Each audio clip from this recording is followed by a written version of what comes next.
General Caine, as you are aware, it was recently revealed that senior Trump administration officials, including the Secretary of Defense, were sharing sensitive information about upcoming strikes in Yemen on a Signal group chat.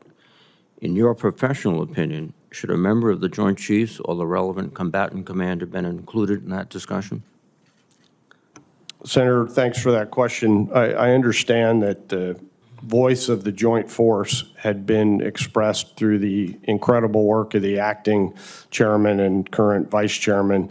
I understand he put a statement out yesterday or the day before saying that they'd consulted with the secretary. And, you know, from what I understand of that chat, that was a partisan political chat, and so the Joint Force should not have been represented in there, sir.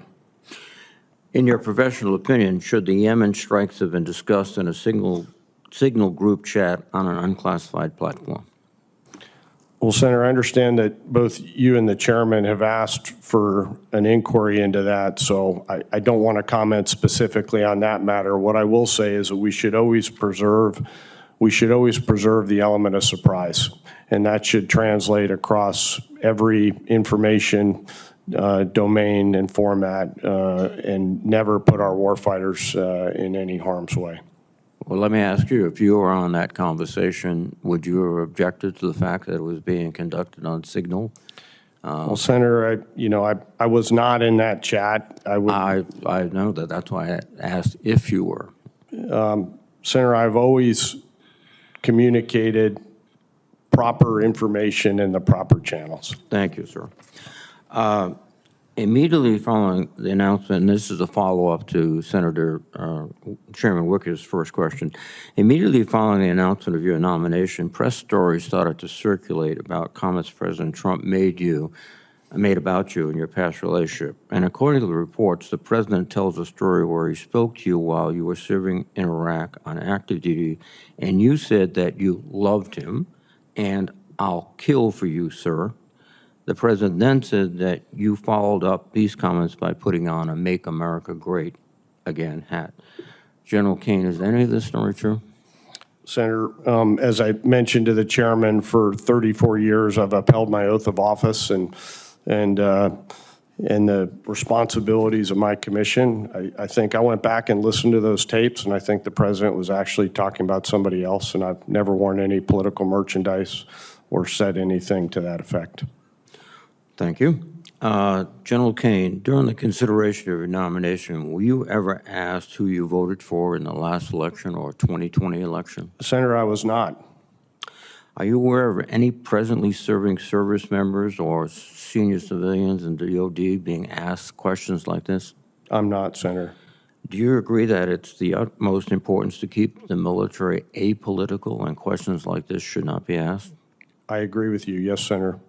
And what steps you'll take to guard against the potential politicization? Senator, I think the question was, what steps will I take to guard against politicalization? I think it starts with being a good example from the top and making sure that we are nonpartisan and apolitical and speaking the truth to power every day.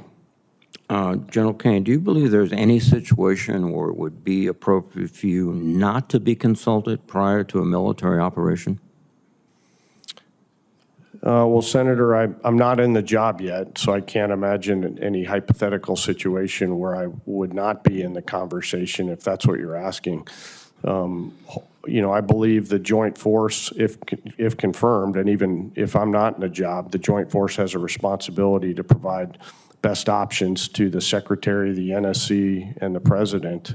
So I can't imagine a case where the Joint Force would not be in the conversation. Final question. If confirmed, and this is you've got 40 seconds, and this is probably, will take longer than that, so just brief thoughts. How are you going to ensure that the parochialism, which is endemic in every organization, but certainly also in the Department of Defense, is curtailed or focused to a more joint effort? Well, Senator, I appreciate that, and I'll be quick and come back to you with more if need be. But, I'm encouraged by the 648 years of experience that currently exist in the Joint Chiefs of Staff and in the Joint Staff, and I think they're all absolute professionals. Thank you very much, sir.